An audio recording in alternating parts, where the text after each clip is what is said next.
Welcome to Inside the Industry, where I sit down with the people shaping the future of the life sciences to explore the moments that changed everything. From uncovering the decisions, challenges, successes, and lessons they learned along the way, to having authentic conversations that inspire, educate, and connect the life science community.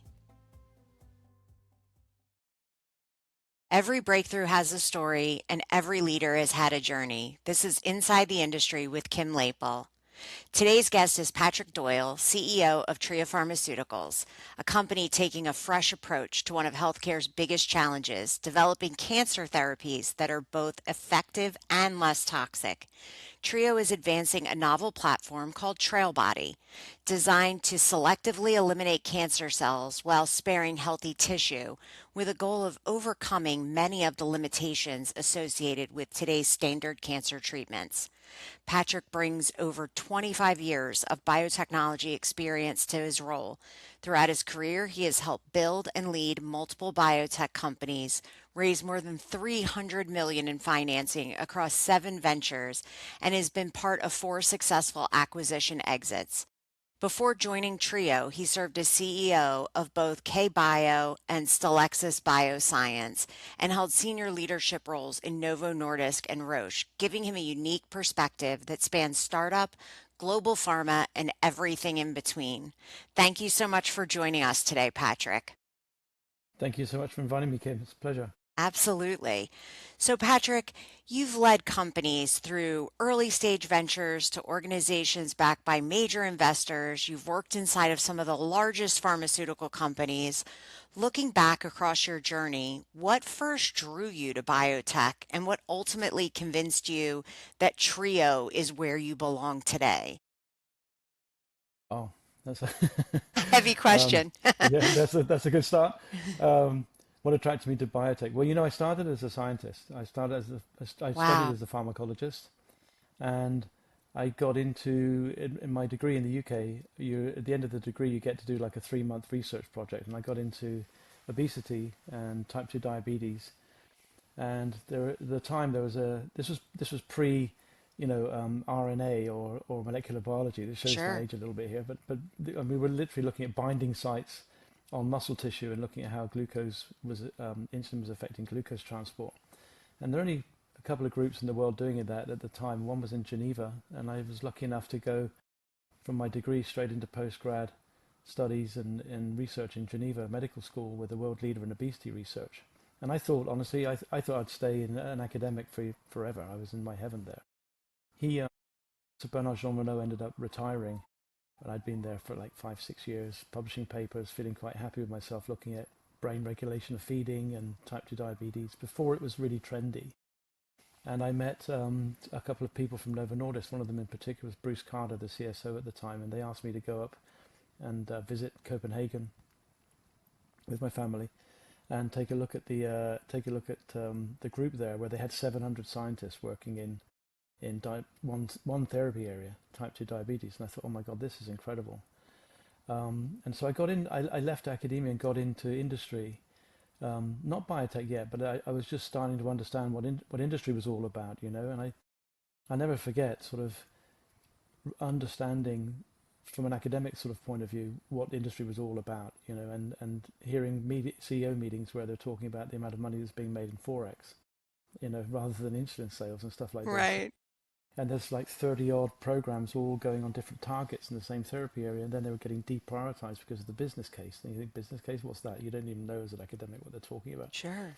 And then there's a reality of, you can take a scientific route in pharma, or you can take the business route in pharma, and they track the same in terms of growing and personal growth and getting into new areas. So I expressed some frustration with my line manager at the time, Mads Thompson, that I wanted things to go quicker, and I was getting frustrated. And Bruce Carter Mm. said there's one thing missing in the Novo Nordisk pipeline in those days, which was called an insulin sensitizer. They were all the rage to sensitize the body's muscle mass against the effects of insulin to treat type 2 diabetes. And there's only one left, and it's out in a place called Hyderabad in India with this guy called Dr. Reddy. So go over there, Mm. take a team with you, and get it and bring it back. And that's what we did. And I really loved it. It was an exposure to every aspect of the business from start to finish, from a licensing and acquisition perspective. And all of a sudden, running a due diligence team, you have to consider everything from manufacturing through to reimbursement at the end of the value chain. And I really loved that. And we actually brought back the entire suite of insulin sensitizers that Dr. Reddy had made with his research labs in India and integrated them into Novo Nordisk and took them right through to phase 3. And unfortunately, in the end of phase 3, the 2-year CARC study came out positive and there was a CARC signal, so the whole thing got stopped. But that's what really got me excited about industry, and I had a lot of exposure to Novo's second market, which was Japan, and a lot of Southeast Asia exposure, but no real US exposure. Roche and Basel were changing their business development group somewhat. They were going through some changes, and I had the opportunity to get there just as that change was starting. And I spent 4 years where the mandate from Franz Humer to Brad Bolson at the time was double the pipeline in 5 years. We doubled the pipeline in 4 years. And my feet didn't touch the ground. And I loved the experience of running diligence teams, getting 30 people together, going into a company with a phase 2 or 3 asset, and 24 hours later having a recommendation from management of whether you should do it, what the risks are, and what you need to really look out for. And I ended up doing that more and more. So the last year when I was at Roche, I spent a lot of time with Jonathan Knowles, the CSO and president of R&D, and looking at early stage companies and doing the same diligence process, but really seeing how they could fit to add value into the pipeline. And lots of themes came through constantly, like the number of times I sat across the table to a biotech CEO who starts a discussion saying we're phase 2 ready, we've got a valuation of X, Y, Z, we have expectations of this. And then you take a closer look, and every single time the scale of a manufacturer hadn't been fixed. There was always manufacturing issues and some sort of assumption of status or stage rather of development that was not quite realistic, and a very unrealistic valuation. And when you see all those things repeatedly, I got to a point where, to come back to your question, what really got me into biotech was when we completed the pipeline expansion. You're on a bit of a high. I mean, I ended up leading the Chugai sort of integration into Roche Genentech's portfolio, and that was a huge acquisition. Sure. And it was flat out adrenaline for a couple of years. Yeah. And then suddenly to say slow down, you can just project manage now. I was just like on cold turkey. I said, no, I've got to do something. So my line boss, Brad, at the time had gone to San Francisco to start running Versant and told me there was a diabetes company there and I should go over and take a look, and we can do deals, we can do everything. And that was just too good to be true in my perspective. I'd take all the learnings I'd taken from the 5 years at Roche and apply them to a smaller company perspective. Just take it from the other side of the table. I haven't stopped loving it since, to be honest. Wow. And it's so interesting, right? Without that first exposure, you may still be in a lab dealing Yeah, with bench science and not realizing your passion for the business side or yeah, fulfilling on that need for more excitement around it or something quicker moving, right? And yeah, yeah. obviously with that comes the downsides of the biotech space as well, where, obviously, as you mentioned, the risk doesn't always pay off.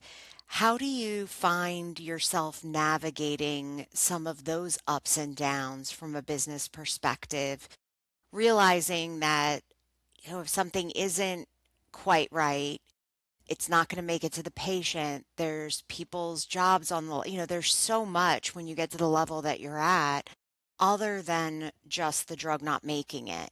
How do you hmm somewhat navigate some of those experiences? No, it's a great question, and it's a big part of the role as well. I mean, so in general, just any form of leadership in biotech has to encompass all those aspects.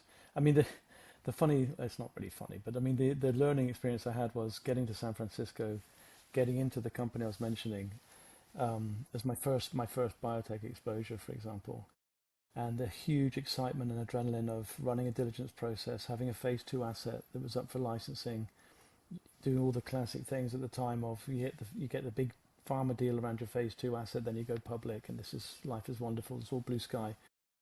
And we had, I don't know, 8 or so farmers lined up with $100 million upfronts. and running a really fantastic process out of the company. A lot of support from the institutional groups around the table off of a fresh B round. And about 6 months into that whole process, a couple of weeks before Christmas, the third arm of the phase 2 study, which was the third highest dose, which was being carried out separately to the first 2 doses, which elicited all the investment and the excitement, was being carried out in Guadalajara in Mexico, and it bombed completely, like royally bombed, right? I mean, just flatlined because the investigators had treated the subjects, or the patients rather, with placebo. So the whole thing just like imploded, Right. and that was my sort of baptism of fire, I guess, because that was really like, this is the reality of biotech, is that Yes. you and then you have to go through the whole process of, well, what happened basically. And we did a Yeah. lot of internal, not so much finger pointing, but a lot of very you know, honest and open and very straightforward reviews of what happened, where, why, and when. And and it turned out it was a fair bit of like human error involved. I mean, clearly the level of the investigators wasn't right, and the education of the investigators for the how to carry out the protocol hadn't been done. So there's no real oversight. So there were identifiable issues that we had to deal with. But then what comes with that is the whole human side, is that suddenly you need to rebuild, Yeah. and you no longer have a phase 2 asset. And we had 2 companies that remained in the sort of game for a deal, because we spent nearly 4 or 5 months just going through all the raw data that was there, saying, is there a there, and there was. Wow. If we hadn't have done that, I think that would have just been curtains for the whole thing. But we basically had the ability and the right mindset of people around the table and the right capabilities to go through all the raw data and find out there was still a there. And we ended up sort of walking uphill through mud for another 9 months to get a deal done. For Fraction of the sure. value, obviously, but the deal still got done, which was my sort of, That's amazing. I was just, yeah, and that's just down to determination and will of the team to just keep going back and forth, Sure. flying from San Francisco to New York to have a negotiation, getting to New York, and the meeting had been cancelled while you're on the flight, and you didn't Oh, realize. So you get there and you go all the way back again to tell your board, you failed again. right, right. And So, spent money, right? Or like and spent money, yeah, right. and all these things, and that whole experience for me was doable because we had a little mini C-suite team which was super experienced, very open, and able to communicate with each other very honestly. And there was no like illusions. This was just, everything is counted on by one individual sets of data that were coming back. And I think one of the key things that also helped to finally get the deal done with one of the 2 partners was, with the one that we did the deal with, we had an internal champion in the company, Wow. in the pharma. And the Yeah. pharma person was with us when we went through the analysis, if there really was something there or not, and there was. That changed everything. But there were ramifications from that. I don't want to go on about that too much in detail, but Sure. the indication had to change. The drug remained. There Okay. were some quids. There were some clinical quid programs that came in as part of the deal, and then like any emphasis on research just had to stop. So the research team had to be shrunken down. So the human impact was, we're going to lose people ultimately, and so you have to go through all of that quite emotional time where you have the highs of thinking you're going to have this huge deal, go public, everything's going to be a success, to no, it isn't. It's fallen through, and then we're slowly Yeah. coming back again. Absolutely. Yeah, that trudging through mud analogy is so accurate in, the wherewithal or the staying power of a true team dedicated to a drug and knowing that there's something there and not just giving up, but figuring out a solution.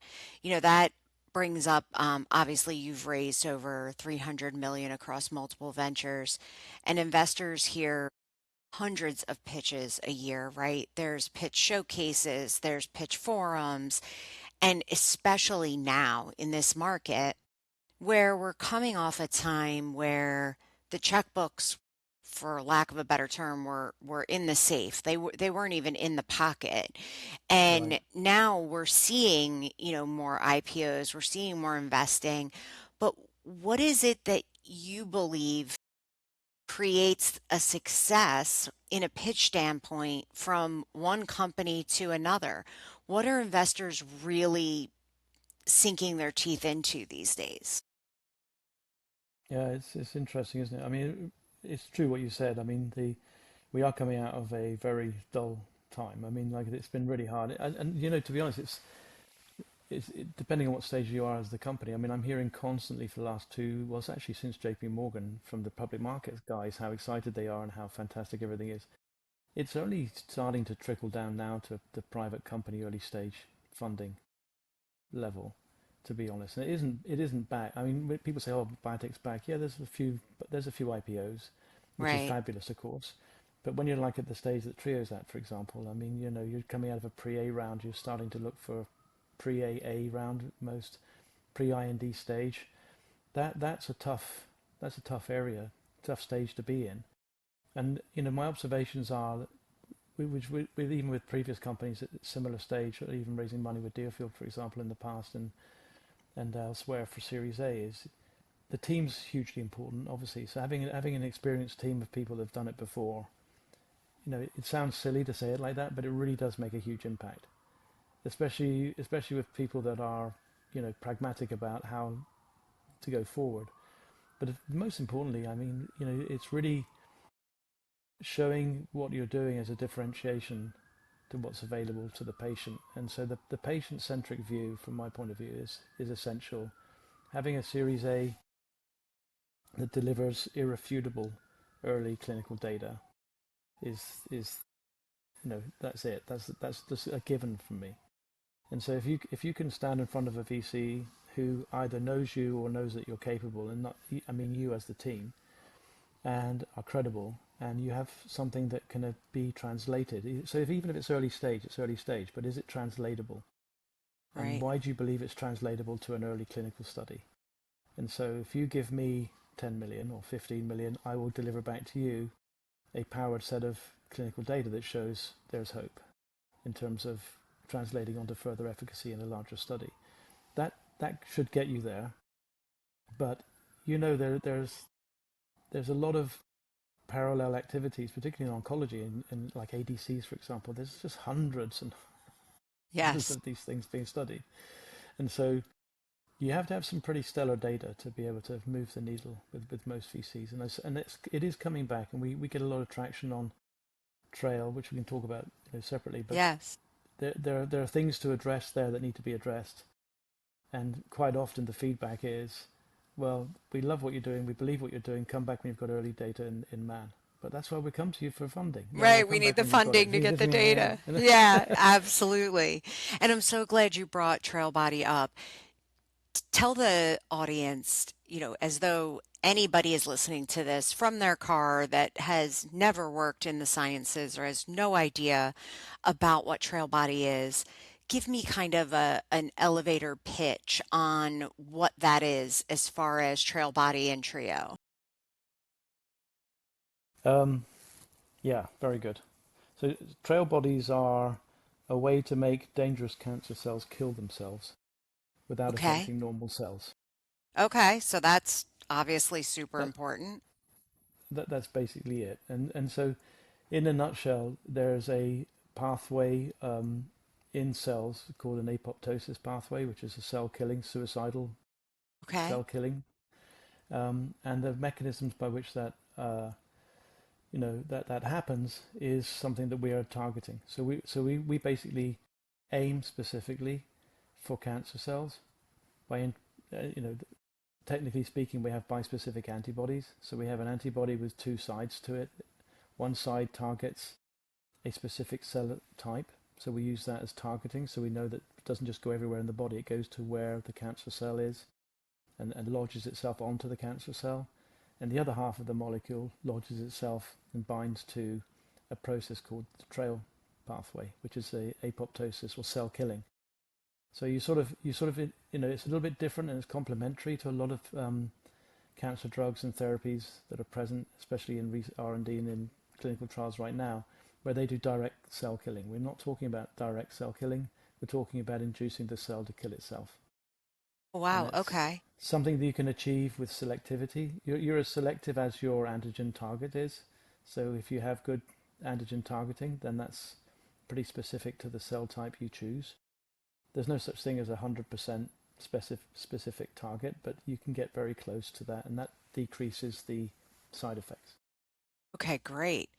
And, obviously that would be such a great thing to have from a patient perspective.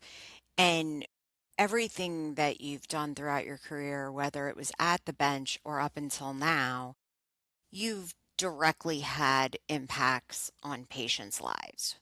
I think it's amazing how all of us can come to this industry in a variety of ways, whether it's my organization placing someone in a leadership team that has a huge impact on a company, or you going out and securing funding to advance Trio.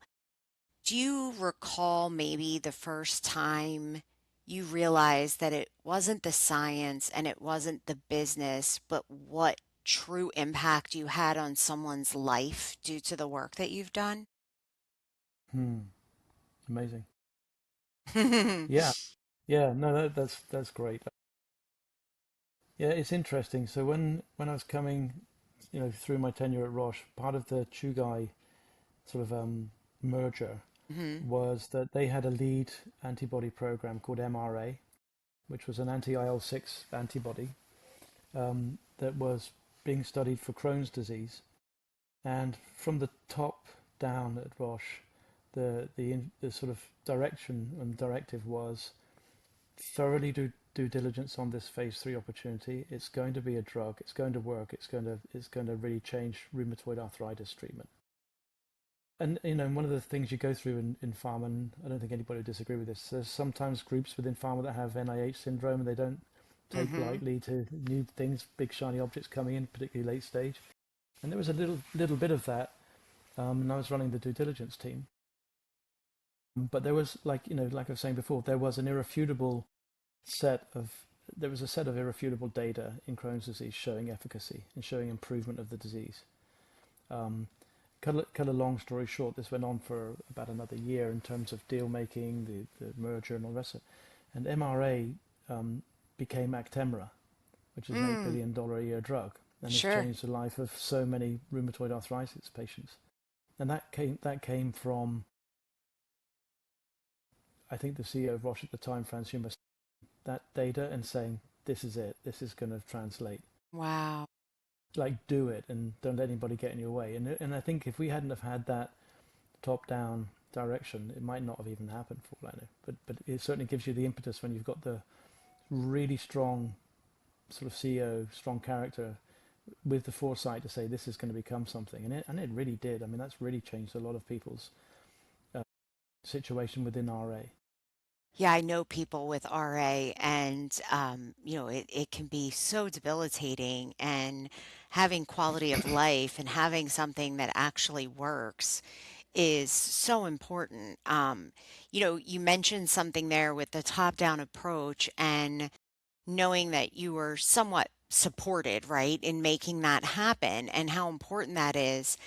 Do you find that there's always when maybe the data doesn't support what you thought it would, or you believed wholeheartedly, or someone on your team, and then you have to take away that emotional piece and walk away because of the data? How do you reconcile that? Um, well, so right from the very get-go, I talk about a few things within the teams I either join or grow, and that's never believing your own BS, which is Mm, essential, and there needs to be internal checks for that, sure. and and you have to kill early. And the whole concept of killing early is such a big deal for me. I mean, I think everybody agrees with that in biotech in general.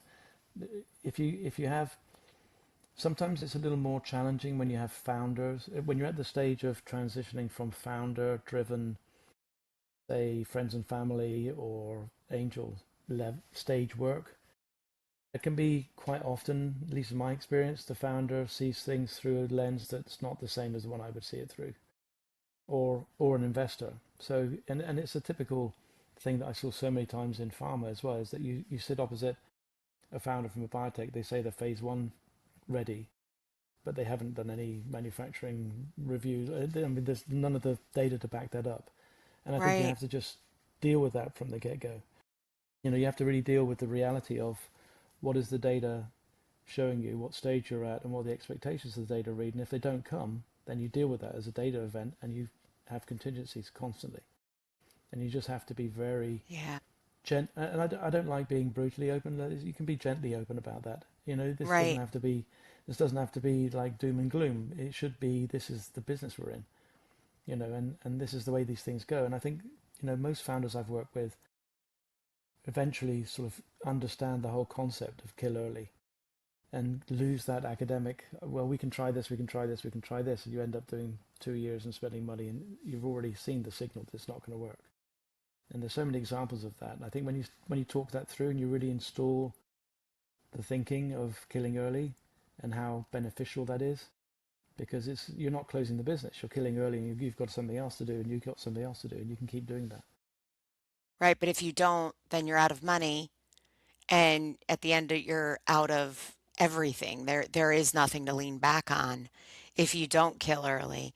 I remember hearing someone at JP Morgan speak about that they look for people that have that natural skill set when they meet with them about the reality, we'll say, of outcomes, and that not everything is going to make it. They want people that believe in what they're doing, obviously, when they invest, but they also want people that are not afraid to, throw an idea in the trash and then move to the next one, so that the money doesn't get wasted, it doesn't make it to the patient, so on and so forth, that trickle down effect that can happen when someone's too married to the idea and not to the data and the science behind it. So I think Yeah. that's great that you start those conversations early. um, you know, if you think about all of the things that are going on scientifically in our world right now, what would you say you're hearing buzz about or that you've read about that maybe isn't getting enough attention right now? Where do you think things are trending? That's a big question. um, Last summer, I was talking to some groups in New York that were founding a group, that were founding a company on synthetic organ generation. Wow. And that was pretty out there. And one Yeah. group actually was looking at individual areas of the brain and looking for not total brain transplant, but there's some guys working at Albert Einstein School of Medicine that are taking various areas of the brain and growing them synthetically for implant. And I think that's something I can. It seems to be moving really quickly. I can imagine that's being something that would be almost sort of, I wouldn't say unthinkable, but it's, there's a lot of advancements between, say, a liver transplant and a Right. two lobes of the brain or something like that. So like I think some of the synthetic organ generation is going to be a big deal. Wow. So, and by no means am I a scientist, but the first thing that comes to mind for me there is people that maybe have suffered like a traumatic brain injury. Yeah, exactly. Wow, I mean, think about the people that fight so hard to recover from those, but can't get past that last stage where the damage has been done, right? You The can't damage has been done, exactly. regenerate that. We're not Mhm. earthworms. Yeah. So having something like that on the horizon can be incredibly meaningful to a patient population that really doesn't have a solution to what has happened to them. Wow, that's exciting. And obviously, I have to ask because it's, all the rage right now. But when you think about AI and how it's impacting our industry and the drug discovery process, what are your thoughts or ideas or opinions around where AI might take us? Um, I mean, look, I think it's extremely exciting, and it's happening to the extent where the speed of development is incredible. So I'm totally open-minded to where that can lead us. I think they have some caveats. I mean, in terms of things like analyses and peptide design or protein design, for example, that I can imagine being quite incredible, or even ligand binding domain analysis and these types of X-ray crystallography interpretations, or even making them without it. I don't know if things are going to happen overnight in terms of real tangible changes in terms of a IND candidate or a really effective new drug. I can't quite get that right through my mind at the moment. I mean, I think it's Yeah. exciting if that's the case. I think there are a lot of claims that are being made that are maybe extrapolations of what people were doing with machine learning before. So I'm trying to understand it as much as I can to really stay up to date with it. I know that efficiencies, like what Ben is doing at Formation Bio, for example, efficiencies in the whole clinical development process, that's a fantastic application. I think that makes sense because it's applying tons of information and distilling it down into something more novel and concrete. I think That it's makes exciting. sense. I think we have to see. I think we have to see. A little, maybe give it another year and a half to 2 years to really understand where we're going. Yeah, like you said, it's happening so fast. And I was recently at a BioNJ conference, and the one thing that just kept coming up was the statement of human in the loop and how we have to be cognizant that AI is a new tool, not a replacement for human analysis, and making sure that we're not losing sight of the application. But like you said, in the clinical efficiency or just in general inefficiency within a pharmaceutical company, maybe not as much in the biotech where you're all doing 12 jobs anyway, right? You can only increase efficiency Yeah. so much there.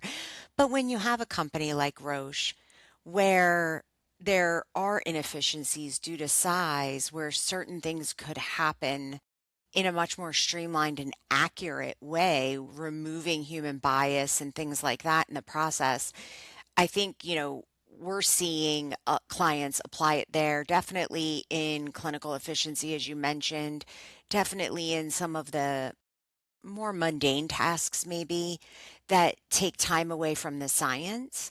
Yeah. So yeah, it's going to be exciting, and as you mentioned, it's nearly impossible to know because it's evolving on a daily basis. We Yeah.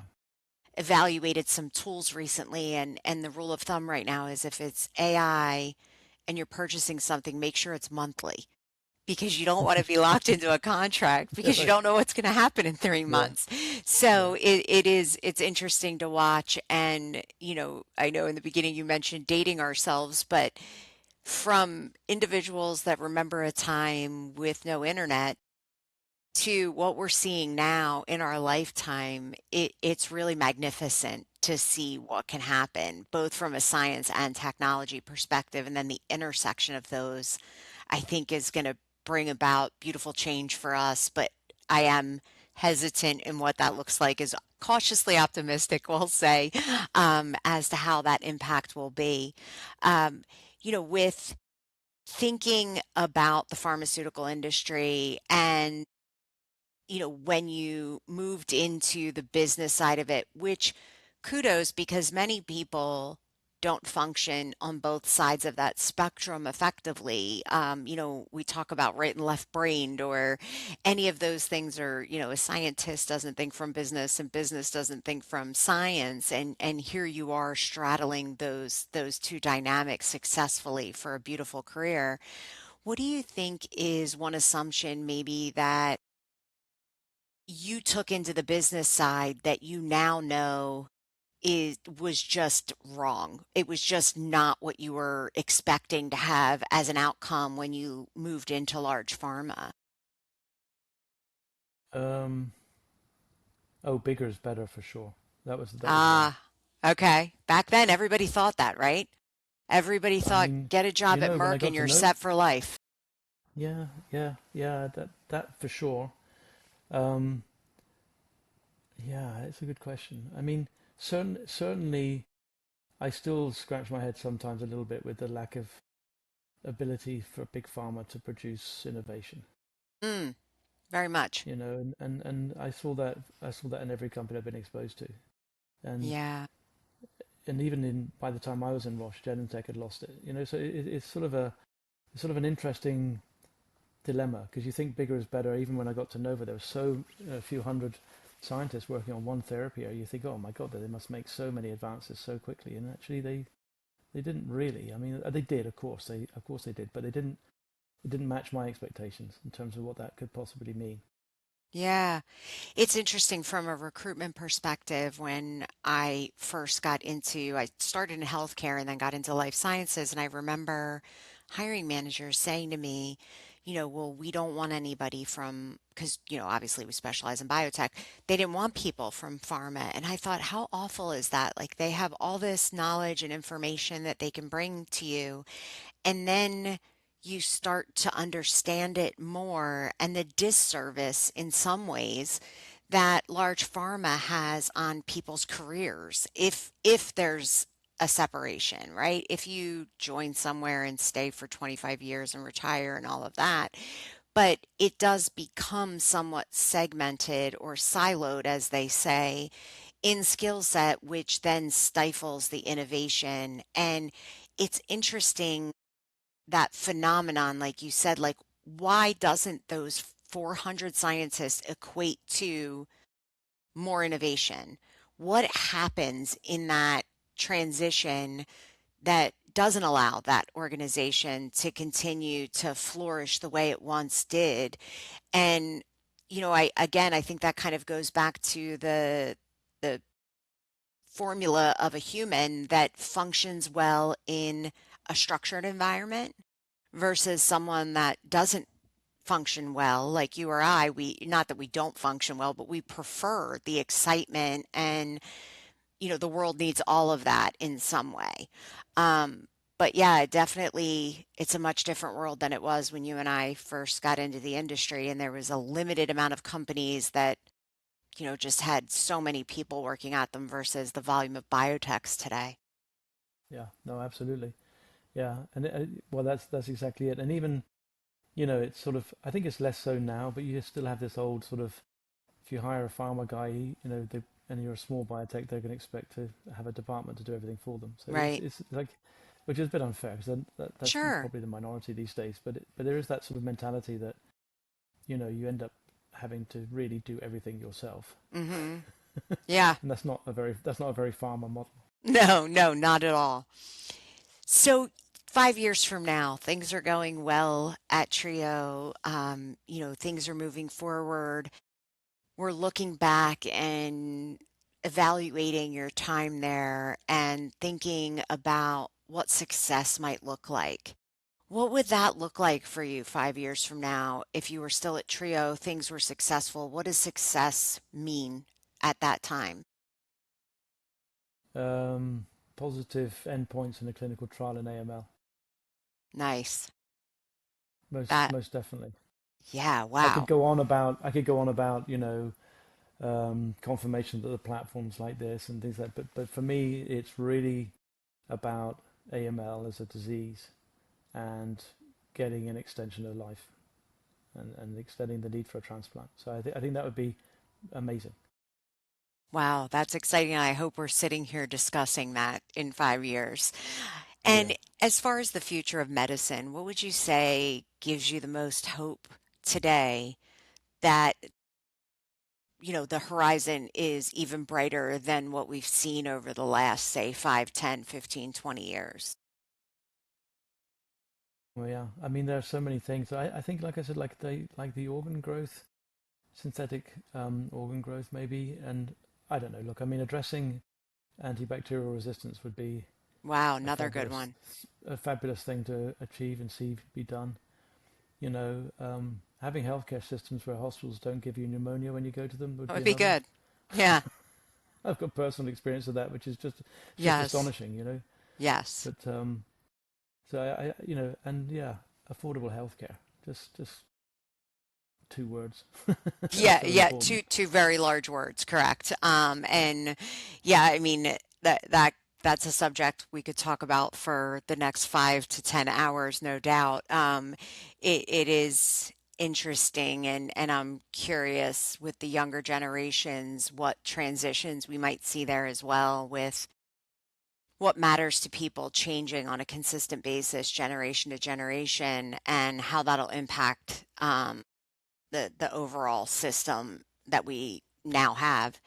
Um, you know, every great innovation begins with someone willing to believe and believe something that the rest of the world maybe doesn't see. What's one belief you hold today that has been something that's carried you throughout your career as you navigate the ups and downs of the biotech world?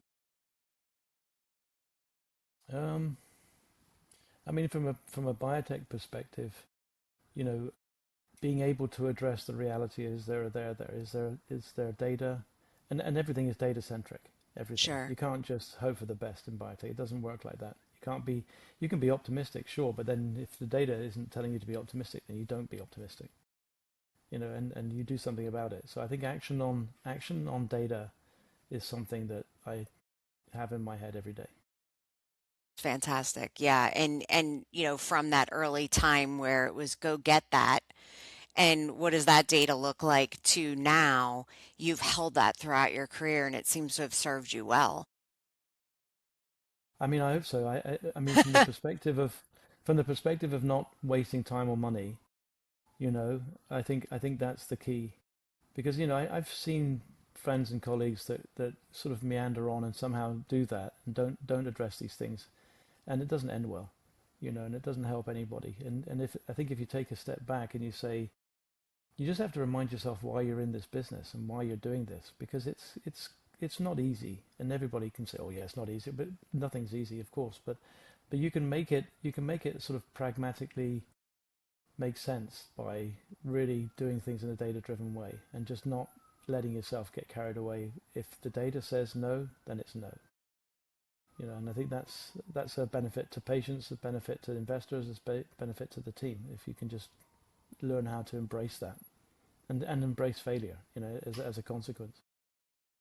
Yeah, I would say that, as you mentioned, that founder-led stage versus that next stage versus even the following stage, the the shaping of that idea into data and not something that they're married to, right? And being able to throw an idea in the trash, I think is, something that in business school was big for my education was that, the difference between someone that runs a company and someone that innovates and leads a company is the ability to take an idea, throw it away and move to the next one and not, jump in the trash can with it and be concerned that if you came up with the idea and it didn't work, it doesn't mean that your worth is at stake. It's Yeah, that ideas have to happen in those cycles to come up with the good ones. And without moving forward, you miss out on the opportunity to find the right idea to take forward. yeah, totally agree with that. Yeah, it's very interesting. Well, Patrick, thank you so much for your time today. I know how busy you are, and it was a wonderful opportunity for us to Thank you, Kim. catch My up. pleasure. Thank you so much, and we'll be in touch soon. So thank you All from right. here at Inside the Industry.